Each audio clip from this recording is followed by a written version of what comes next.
Bienvenidos a Nexo, el podcast del Seminario Bíblico del Uruguay. Nexo es un espacio donde exploramos las conexiones entre la teología y la vida cotidiana, buscando cómo verdades profundas pueden guiar nuestros pasos.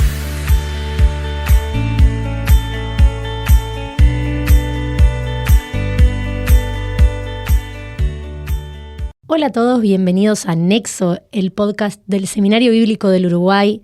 Soy Mercedes, voy a ser su anfitriona del día de hoy. Estamos con Avildes, que quienes no estuvieron en el episodio anterior pueden ir a escucharlo. Se llama ¿Para qué estudiar teología? Pero para quienes están comenzando a escuchar hoy, o es el primer episodio que escuchan con Avildes, vamos a presentarnos. Así que muchas gracias, Avildes, por estar con nosotros. Gracias, es un placer poder participar nuevamente de este momento. Gracias a Dios, entonces. Avildes, en palabras de Avildes, ¿cómo te presentarías? En palabras de Avildes, yo diría primeramente que quienes no me conocen no están perdiendo nada. Así que soy padre, tengo 3 hijos. Soy esposo, casado hace 24 años. Y soy pastor, por la gracia de Dios. Estoy pastoreando en Atlántida desde el año 2012. Y mientras los hermanos allí me soporten. Y soy un ciudadano como tantos otros acá en este país, que ha sido recibido con buen grado, un extranjero abrazado por Uruguay. Gracias a Dios entonces por eso. Y bueno, sabemos que el vínculo con el seminario es un vínculo estrecho.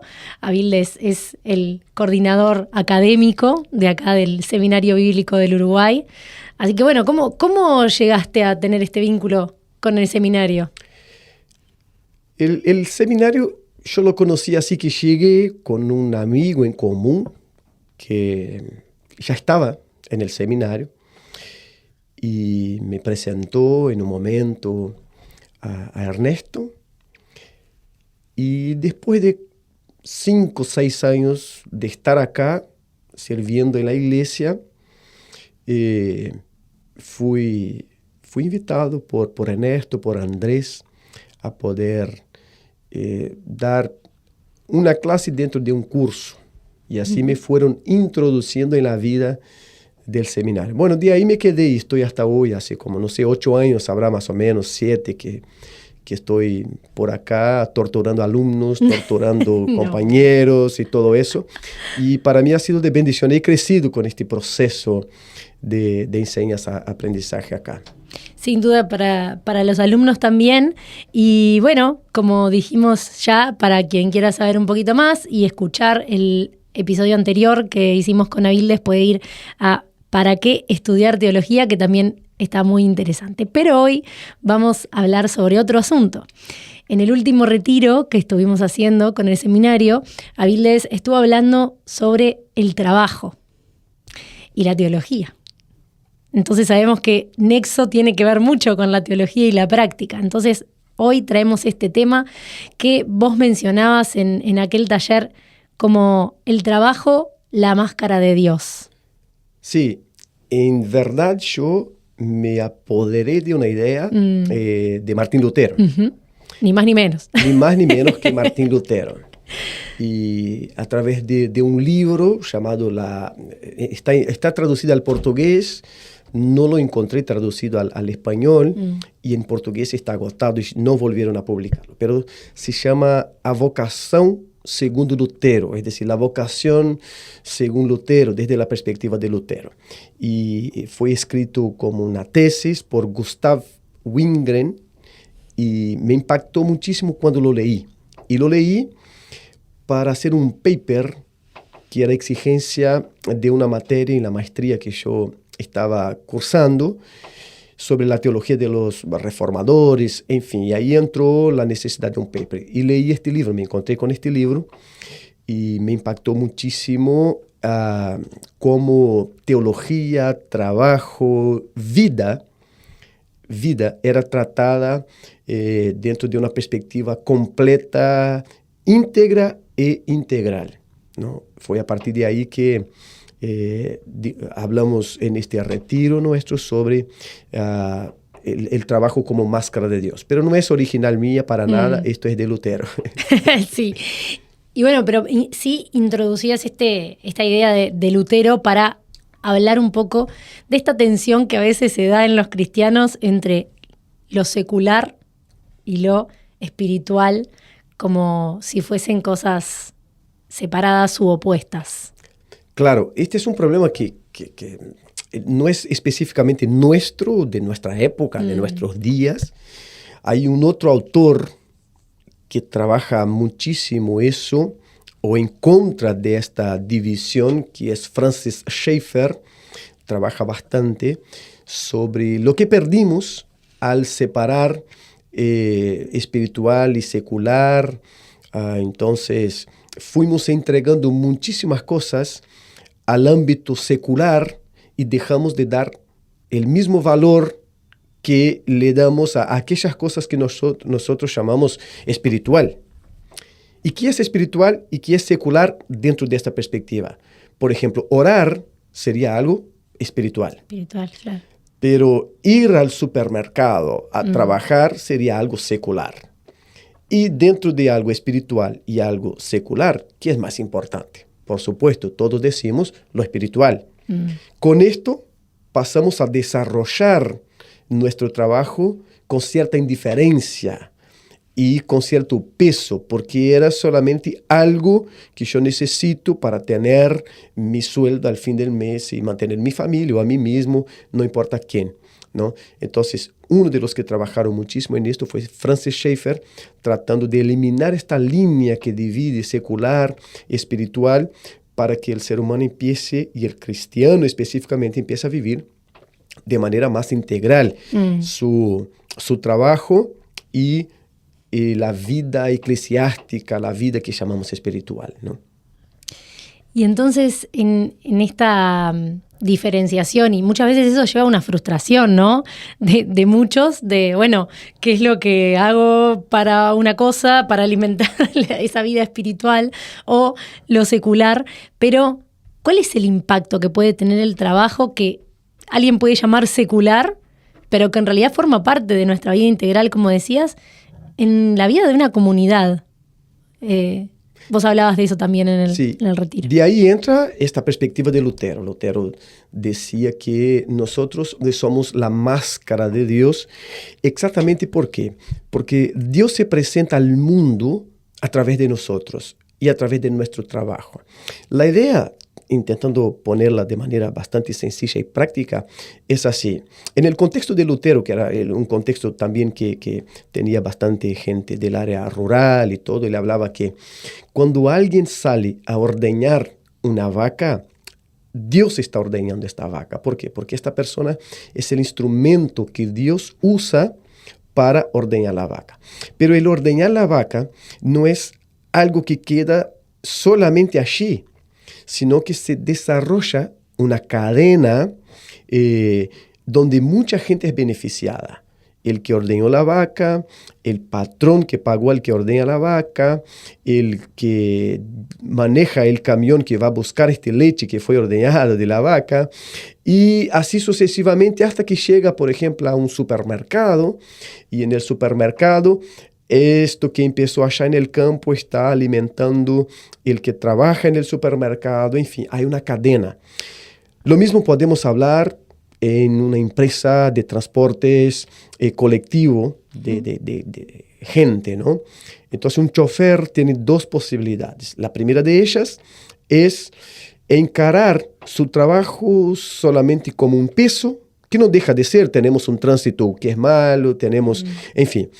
Pero puede encarar solamente como eso, pero puede encarar también el trabajo como él siendo una máscara de Dios allí. Entonces, cuando él asume un ómnibus, por ejemplo, él está asumiendo un grupo de personas que Dios está conduciendo a algunos a ver su familia, otros a ver, a trabajar, otros a encontrar una gente que no encuentra hace muchísimo tiempo. Entonces este chofer, él empieza a ver su trabajo desde otra perspectiva, es decir, él está siendo un instrumento de Dios para bendecir a otras personas. Es básicamente en este sentido que Lutero trabajaba el tema de la máscara de Dios, y es eso lo que somos. Y qué lindo poder pensar que somos un instrumento de Dios en lo cotidiano, ¿no? Y en el trabajo y en estas cosas que de repente no es lo más obvio para las personas pensar, en este momento estoy siendo un instrumento de Dios. Puede ser hasta un cambio de paradigma para algunos, pero qué bueno ponérselo a pensar. Y para aquellos que se estén preguntando, bueno, pero todo muy lindo, ¿cuáles son las bases bíblicas de todo esto? Claro, tenemos, a mí me gusta un versículo de la primera carta de Pablo a los Corintios, porque él sirve casi para todo. Uh-huh. Es cuando Pablo dice, resumiendo a un punto junto a aquella comunidad con muchas complejidades y todo, él dice, mira, si ustedes van a comer, si ustedes van a beber, o si ustedes van a hacer cualquier otra cosa, hagan todo para la gloria de Dios. Está en 1 Corintios capítulo 10, versículo 31. Y el todo es todo mismo. Es decir, la vida del cristiano es aquello del Corán Deón, que es decir, siempre en la presencia del Señor, para que todo lo que se haga para la gloria de Dios. Es así como Pablo resume en 1 Corintios 10, 31.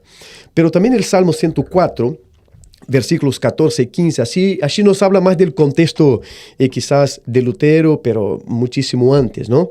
Así se dice que Dios hace brotar la hierba para el ganado y las plantas para el servicio del hombre. ¿Quién hace brotar? Es Dios, pero el instrumento que Dios usa es el ser humano. Y Él hace brotar para que familias sean bendecidas, para que personas puedan tener que comer, puedan tener que vestir, porque bueno, no se viste de comida, pero sí la comida se vende y a partir de ahí se genera fondos para comprar lo que necesitamos para vivir. Y un otro texto que nos ayuda es el texto de Mateo capítulo 22, versículo 39, donde se habla de amar al prójimo. Amar al prójimo. El amar al prójimo no es algo subjetivo. El amor, si no es traducido en práctica, no es amor. Es algo platónico, digamos, idealizado. Pero si no se convierte en práctica, yo soy casado y puedo decir 50,000 veces que amo a mi esposa, pero si no la sirvo, si no transformo esto en práctica, este amor es subjetivo. Entonces, el amar al prójimo tiene que ver con eso. ¿Cómo lo sirvo en la vocación? Lutero trabaja bastante el tema de la vocación, que puede ser un tema para en algún otro momento poder desarrollar, pero en la vocación donde Dios me ha colocado. Quiere decir así, si yo soy un carnicero, estoy tomando ejemplos de los más cotidianos, sí, para que quede bastante claro. Que es para todos. Que es para todos. Si soy un carnicero, y como un carnicero, ¿cómo puedo amar a mi prójimo en esto que estoy haciendo? Bueno, yo puedo ser justo en las medidas, puedo ser justo en los cortes que me piden. Esta es una manera práctica de ser máscara de Dios en mi vocación, en mi trabajo, y al mismo tiempo amar al prójimo. No le voy a vender 900 gramos por 1 kilo.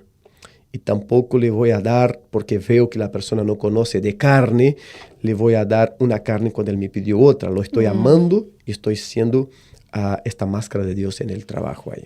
Y ahí está también un poco ese cambio de paradigma, ¿no? No ver la vocación o el trabajo que cada uno está desarrollando como evasión de la obra de Dios, sino como participación en la obra de Dios. Esto fue interesante porque tuvimos una parte práctica acá en el seminario con un grupo del año base, donde trabajamos muchísimo eso, y el trabajo final fue que cada cual hiciera, aplicara eso a lo que desarrolla. Y tenemos acá dentistas, tenemos gente que trabaja en peluquería, tenemos gente que trabaja en la docencia, y cada cual aplicó estos principios a su trabajo.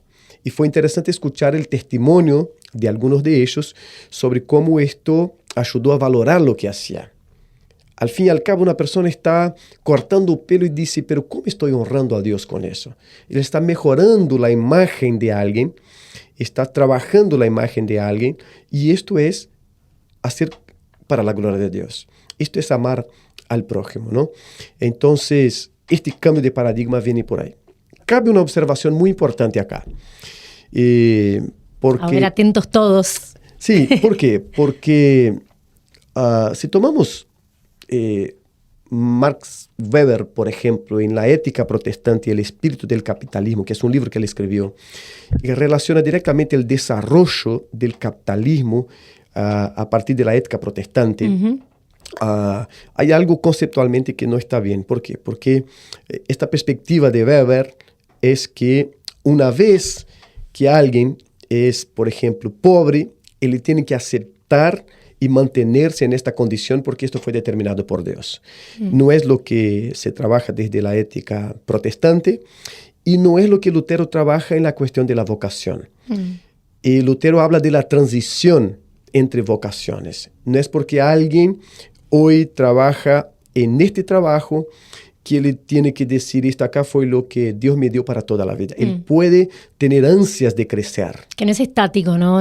Puede ser dinámico. No es estático. Él puede entrar en una empresa para limpiar la empresa, pero él puede tener el deseo de, con el tiempo, crecer allí adentro. Y esto es legítimo siempre y cuando él desarrolle lo que él está y lo que él tiene en las manos en aquel momento para la gloria de Dios. Y ahí deja que Dios lo conduzca con calidad, pero lo conduzca hacia donde Dios lo quiere.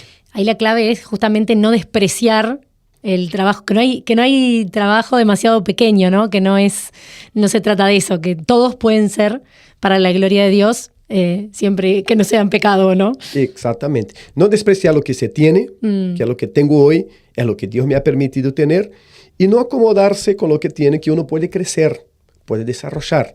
Alguien que entró en una empresa para una pasantía, no debe decir, es una pasantía, termina nunca más. Capaz que si él desarrolla como máscara de Dios en aquel lugar, esta propia empresa termina contratándolo y él va a crecer hacia adentro. Entonces, es no menospreciar lo que tiene y tampoco decir, esto acá y acá me queda.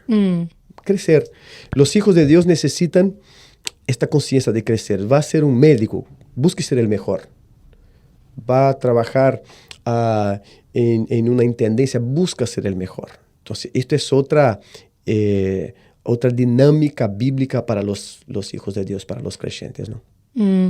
Y también esta necesidad de prepararse. Y justamente en el taller mencionabas esto, ¿no? Prepararse, trabajar con amor y compasión.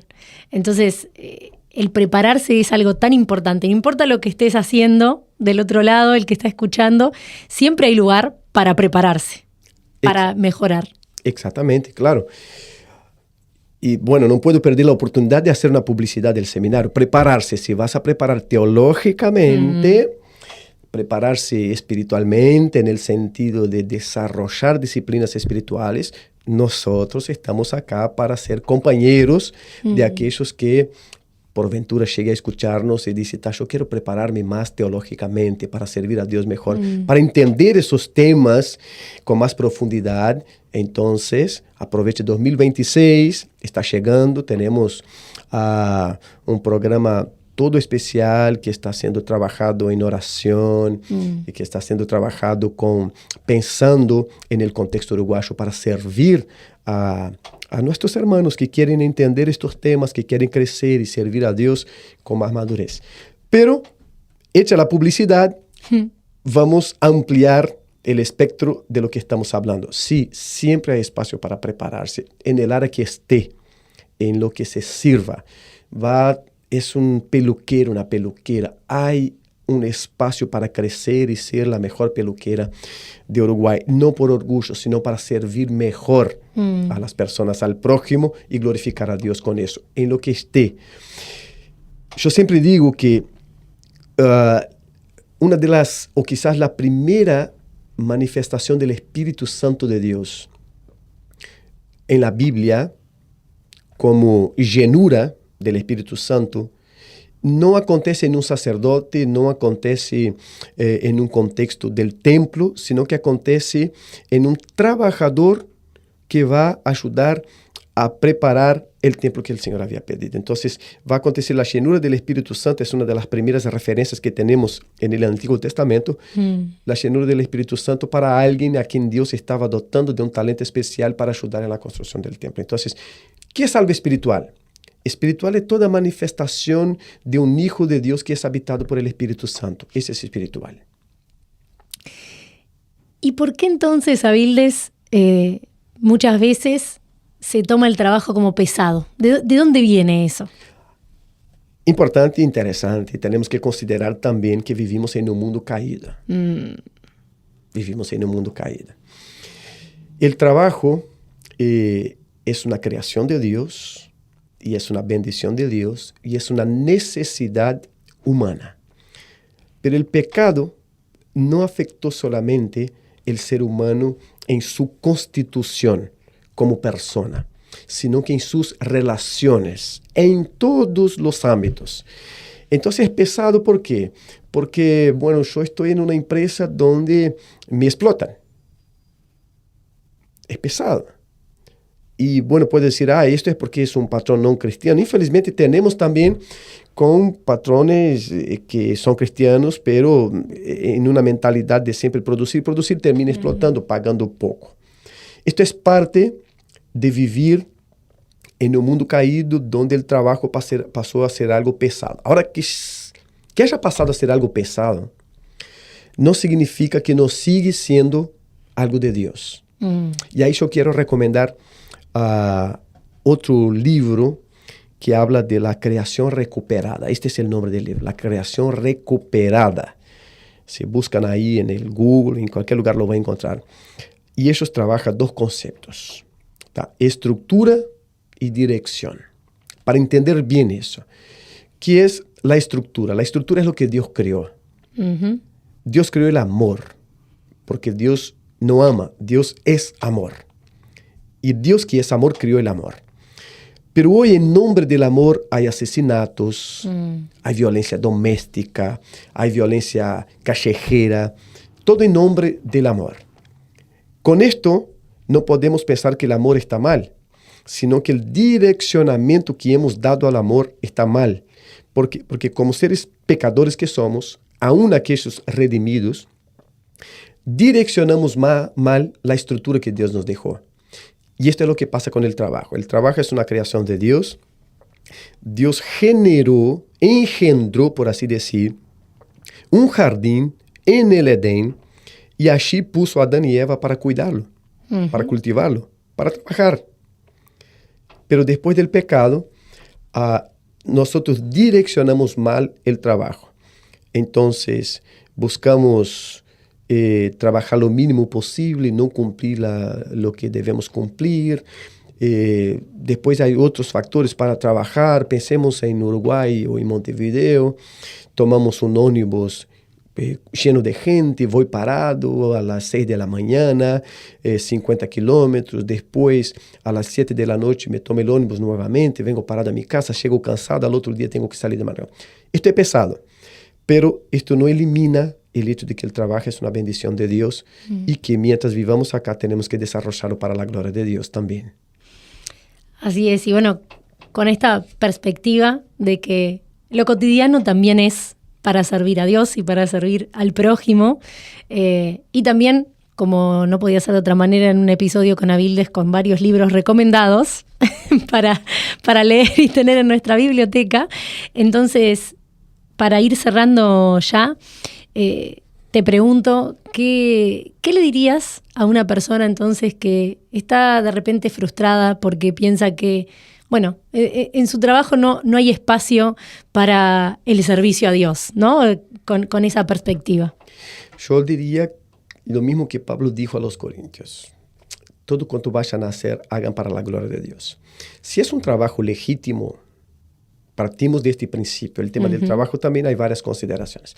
Pero si es un trabajo legítimo, es decir, un trabajo que no está en contra de la santidad de Dios y ni de la imagen del Dios en el prójimo, este es un trabajo legítimo. No importa qué trabajo es. Entonces, el que está en esta condición, en un trabajo así, empiece a verse como máscara de Dios allí. Entonces, el que va mañana a trabajar, haga de este lugar el púlpito. Hay muchos creyentes con ansias del púlpito, pero dice, no tengo tiempo porque tengo que trabajar. No vemos el púlpito que tenemos adelante. Este es tu púlpito. Tu peluquería, tu supermercado, tu oficina, este es tu púlpito. Tu consultorio médico, ahí es tu púlpito. Y esta gente que va ahí es la gente que Dios ha enviado para que tú la cuides como Él la cuida. Entonces, tomar esto como referencia. Y mañana, después de oír eso, cuando salga, sepa que está yendo a tu púlpito, al altar de Dios que Dios te ha preparado para glorificarlo, honrándolo con un trabajo íntegro, con todas tus fuerzas y cuidando al prójimo como máscara de Dios. Tenemos entonces un desafío para comenzar a poner en práctica, porque como tiene que ver justamente con el tema de Nexo, poder poner esto que aprendemos y esto que sabemos sobre Dios, ponerlo en práctica en nuestra vida cotidiana. Así que muchas gracias a todos por escuchar. Nos reencontramos en el siguiente episodio de Nexo y nos estamos escuchando. Bendiciones. Gracias por escuchar Nexo. Puedes seguirnos, dejar una calificación o compartir el podcast con un amigo. Escúchanos en Spotify y conoce más sobre el seminario en Instagram, Facebook o nuestro sitio web, seminariobiblico.com.